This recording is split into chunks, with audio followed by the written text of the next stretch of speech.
एखाद्या वस्तूवर जो काही GST आकारला जातो त्याच्या निम्मा SGST असतो आणि निम्मा CGST असतो. म्हणजे जो काही कर गोळा होणार, GST म्हणून जो काही कर गोळा होणार आहे त्याच्यातला अर्धा हिस्सा हा राज्य सरकारचा असणार आणि अर्धा हिस्सा केंद्र सरकारचा असणार. आपल्याला हे एक्झाम्पल समजण्यासाठी आपण काही उदाहरणे घेऊया.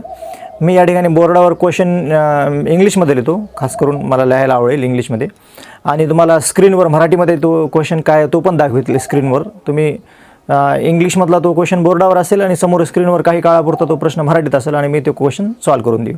तर चला आपण क्वेश्चन पाहूया काय आहे. तर मराठीमधला क्वेश्चन आहे, पावन medical supplies a medicine.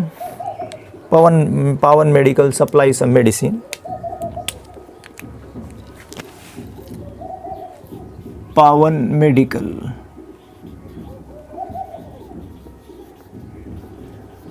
Supplies. प्रश्न काय आहे? प्रश्न आहे, पावन मेडिकल काही औषधांचा पुरवठा करते. पावन मेडिकल काही औषधांचा पुरवठा करते. पावन मेडिकल सप्लाईज मेडिसिन्स. पावन मेडिकल काही औषधांचा पुरवठा करते. ऑन सम मेडिसिन, काही औषधांवर GSTचा दर 12% आहे. काही औषधांवर GSTचा दर 12% आहे. तर मग CGSTचा दर किती व SGSTचा दर किती ते सांगा असं विचारलं. मराठीतला मधला प्रश्न पहा, मी भाषांतर केलं याला वाचून. मराठीमध्ये ॲक्च्युअल प्रश्न कसा आहे मराठी टेक्स्टबुकमध्ये तो स्क्रीनवर दाखवलेला आहे, तो पाहून घ्या. ओके, पावन मेडिकल काही औषधांचा पुरवठा करते, त्यावर GSTचा दर 12% आहे. तर CGSTचा दर किती, SGSTचा दर किती. जो GSTचा दर असतो त्याच्या निम्मा Cचा दर असतो आणि त्याच्या निम्मा Sचा दर असतो. म्हणजे GSTच्या निम्मा CGST असतो आणि निम्मा SGST असतो. म्हणजे हे जर आपल्याला लिहायचं असेल आन्सरमध्ये तर काय लिहू शकतो आपण, what we can write, we can write rate of, काय समान असतात, rate of SGST is equal to काय असतं, rate of SGST is equal to असतं rate of CGST. Rate of SGST is equal to rate of CGST. काय असतो, SGST आणि CGSTचा रेट समान असतो. Rate of SGST is equal to rate of CGST. आणि हे कशाच्या निम्मे असतात, is equal to half of, 1/2 म्हणजे अर्ध, निम्म. कशाच्या निम्म, रेट ऑफ GSTच्या निम्म, रेट ऑफ GST. हां, किती आहे इथं rate of GST, 1/2 into rate of GST. इथं या उदाहरणात रेट ऑफ GST आहे 12%. किती आहे rate of GST, rate of GST आहे 12%. रेट ऑफ GST आहे 12%. याची किंमत आहे 12%. बे सख 12 किती आले, 6%. म्हणजे जर 12% GSTचा दर असेल तर 6% CGSTचा दर असेल आणि 6% SGSTचा दर. सिम्पल. जर 12% GSTचा दर असेल तर 6C असेल, 6S असेल, SGST CGST. जर 10% GST असेल तर 5% CGST असेल, 5% SGST असेल. जर 18% GST असेल तर 9% CGST असेल, 9% SGST असेल. C आणि S हे GSTच्या निम्मे असणार. म्हणून आपण वेगवेगळं लिहायचं असेल तर काय म्हणू शकतो, therefore rate of SGST is equal to 6% and rate of CGST is equal to 6%. ठीक आहे, नेक्स्ट आणखीन एक एक्झाम्पल पाहूया. GST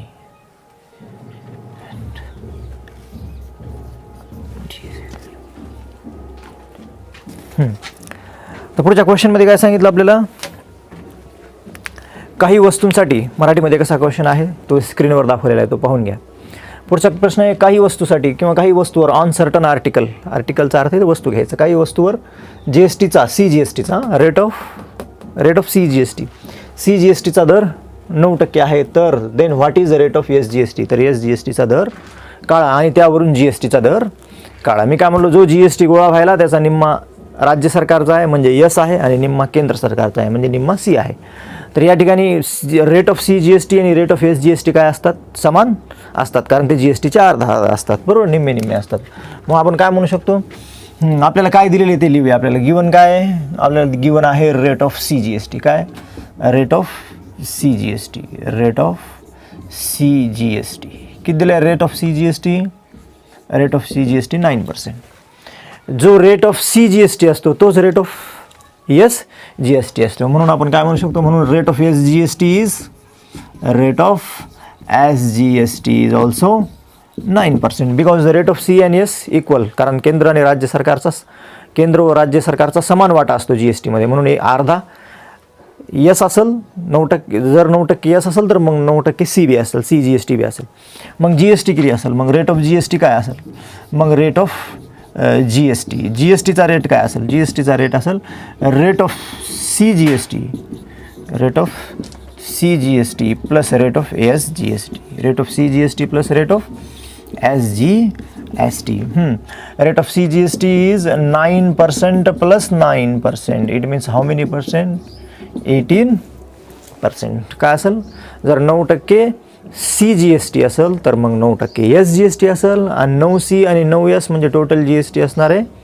सी आणि एस जी एस टीची बेरीज हा जी एस टी असतो, तर ते झाली 18% काय असणार आहे, मग 18% जी एस टी असणार. आणखीन एक एक्झाम्पल पाहू. नेक्स्ट एक्झाम्पल,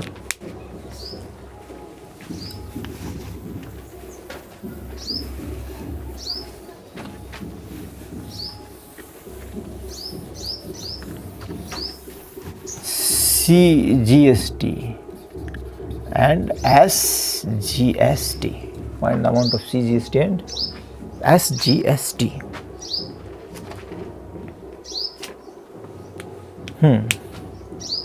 पहा मराठीमध्ये कसा प्रश्न आहे तो स्क्रीनवर दाखवलेला आहे, पाहून घ्या स्क्रीनवर तुमच्या. ठीक आहे. तर या ठिकाणी काय म्हणलं आहे की मे रिअल पेंट या व्यावसायिकानं 2 लस्टर पेंटचे डबे विकले. किती? 2 लस्टर पेंटचे डबे विकले. एका लस्टर पेंटच्या डब्याची टॅक्सेबल व्हॅल्यू काय? टॅक्सेबल व्हॅल्यू ऑफ इच टीन, इच म्हणजे प्रत्येकी. एका डब्याची व्हॅल्यू आहे 2800 रुपये. इच म्हटलं ना एकाची, प्रत्येकाची 2800 रुपये व्हॅल्यू आहे. त्यानं 2 डबे विकलेले आहे. एकाची व्हॅल्यू 2800 रुपये, त्याने 2 डबे विकलेले आहे. जर rate of G S T 18% आहे, जर rate of G S T 18% आहे, तर काय फाइंड करा? Then find the amount of C G S T and S G S T. तर सी जी एस टीची रक्कम किती आणि एस जी एस टीची रक्कम किती? आपण जी एस टीची रक्कम काढूया. जी जी एस टीची रक्कम असते त्याची निम्मी सी जी एस टीची रक्कम असते आणि निम्मी एस जी एस टीची रक्कम. जो बी जी एस टी गोळा होत असतो त्याचा निम्मा राज्य सरकारचा हिस्सा असतो आणि त्याच्यातला निम्मा केंद्र सरकारचा हिस्सा असतो. जी एस टीमध्ये अर्धा सी असतो, अर्धा एस असतो जी एस टीच्या. तर या ठिकाणी क्वांटिटी किती आहे? टॅक्सेबल व्हॅल्यू ऑफ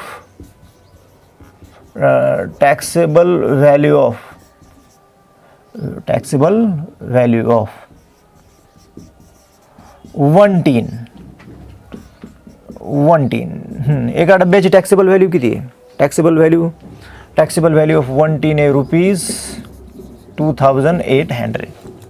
मग एका डब्याची करपात्र किंमत आहे ₹2800. तर 2 डब्याची करपात्र किंमत काय होईल? मग टॅक्सेबल व्हॅल्यू म्हणजे टोटल टॅक्सेबल व्हॅल्यू किंवा नुसती टॅक्सेबल व्हॅल्यू,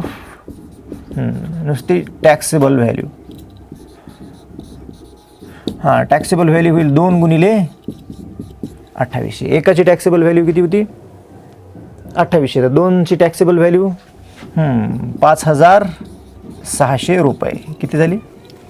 28 दुनी 56. 2 डब्यांची झाली टॅक्सेबल व्हॅल्यू. ही भेटली मग आपल्याला टॅक्सेबल व्हॅल्यू किती आहे? 5600 रुपये टॅक्सेबल व्हॅल्यू. इथं जी एस टीचा दर किती आहे? इथं जी एस टीचा दर rate of G S T किती आहे? Rate of G S T आहे 18%. किती आहे rate of G S T? 18%. म्हणजे 5600चे 18%.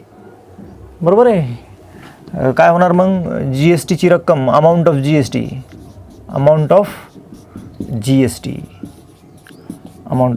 जी एस टीची रक्कम कशी होणार? Taxable value into rate of G S T. Taxable value into rate of G S T म्हणजेच 5600चे 18%. टॅक्सेबल व्हॅल्यू किती आहे? 5600चे 18%. 18% म्हणजे 18/100. हे 2 0 कटले आणि यांचा गुणाकार केल्यावर काय होईल? किती आलेलं आहे? 1008 रुपये. हे आहे जी एस टीची रक्कम. जितका जी एस टी असतो त्याच्या निम्मा सी जी एस टी असतो आणि निम्मा एस जी एस टी असतो. म्हणून सी जी एस टी बरोबर एस जी एस टी बरोबर half of G S T. C G S T, S G S T हे काय असतात? जी एस टीच्या निम्मे असतात. Half of G S T असतात. म्हणजे half of G S T आला 1008. म्हणजे याचा हाफ किती होईल? 2×5 = 10, 2×4 = 8 म्हणजे ₹504 रुपये. काय होईल? 504 रुपये. सी जी एस टी दिसे ना का? म्हणजे काय होईल? 504 रुपये 504 सी जी एस टी होईल आणि ₹504 C G S T S G S T किती होणार दोन्ही 504. जर 1008 रुपये जी एस टीचे व्हायले तर सी जी एस टी. तर मग आपल्याला काय विचारलेल्या क्वेश्चनचा आन्सर झालं या ठिकाणी. ओके, काय म्हणलो एका डब्याची टॅक्सेबल व्हॅल्यू 2800 तर 2 डब्याची टॅक्सेबल व्हॅल्यू झाली 5000. Overall taxable value 5600. G S टीचा दर 18% दराने 5600चे 18%. Amount of G S T कशी काढणार? Taxable value into rate. Taxable value 5600, rate 18%. 5600चे 18% आले 1008 रुपये. 1008 रुपये जर जी एस टी आहे तर निम्मे काय 1008च्या निम्मे असतील 504 रुपये सी जी एस टी, 504 रुपये एस. पहा पुढचं नेक्स्ट एक्झाम्पल काय आहे. पुढचं नेक्स्ट एक्झाम्पल आहे Messrs real paint sold 2 tins of lustre paints. Taxable value of each tin is 2800. म्हणजे याचा अर्थ मेसल्स रिअल पेंटने काय सोल्ड केले? सोल्ड म्हणजे विकले 2 tins of lustre paint. Lustre पेंटचे 2 टीन्स विकले. टीन्सचा अर्थ डबे, पेंटचे डबे विकले. Taxable value of each tin, एका टीनची टॅक्सेबल व्हॅल्यू किती होती? 2800 रुपये होती. एका टीनची टॅक्सेबल व्हॅल्यू होती 2800 रुपये. जी एस टीचा दर किती आहे? If rate of G S T is 28%. जर जी एस टीचा दर 28% आहे तर काय फाईंड करा? Find amount of C G S T and amount of S G S T. Taxable value of 1 tin, हे काय सांगितलं? इच टीन, इच म्हणजे प्रत्येकी. एका टीनची टॅक्सेबल व्हॅल्यू किती? 2800 रुपये. आणि यांनी किती टीन्स घेतलेले आहेत? या मेसेस रिअल पेंटने किती सोल्ड केलेले आहेत, विकलेले आहेत? किती टीन्स विकलेले आहेत? सोल्ड 2 टीन्स, 2 टीन्स विकलेले आहेत. एका टीनची किंमत इच टीनची किंमत 2800 रुपये. म्हणजे एका टीनची किंमत 2800 आणि त्यांनी विकले 2 म्हणजे 28ची दुप्पट. म्हणजे 2 गुणिले 28 म्हणजे 2 गुणिले 28, 28 दोन्ही 56 आणि हे 2 28 दोन्ही 56 म्हणजे किती झाले? 28 दोन्ही 56 आणि हे 2 शून्य 5600. इथं rate of G S T किती आहे? Rate of G S T 28%. Rate of G S T आहे 28%. मग जी एस टीची रक्कम काय अशी काढणार? जी एस टीची रक्कम 2 डब्यांची टॅक्सेबल व्हॅल्यू 5600 आणि 5600चे 28% म्हणजे या दोघांचा गुणाकार करावा लागेल. कोणाकोणाचा? टॅक्सेबल व्हॅल्यू गुणिले rate of G S T. Taxable value गुणिले rate of G S T. Taxable value किती आहे या ठिकाणी? टॅक्सेबल व्हॅल्यू आहे 5600 ही आहे टॅक्सेबल व्हॅल्यू. आणि जी एस टीचा दर 28%. 28% म्हणजे 28/100. हे 2 झिरो आणि हे 2 झिरो कॅन्सल. या दोघांचा गुणाकार केला तर तो येईल 1568. काय गुणाकार येईल ते? 1568. या दोघांचा गुणाकार या दोघांचा गुणाकार केल्यावर होणार आहे 1568. 56 आणि 28. 28 आणि 56 यांचा गुणाकार झाला 1568 रुपये. म्हणजे amount of G S T. G S टीची रक्कम किती झाली? 1568 रुपये जी एस टीची रक्कम झाली. 2 हे टॅक्सेबल व्हॅल्यू 5600 रुपयाचे डबे विना टॅक्स लागतात, न टॅक्स लागतात.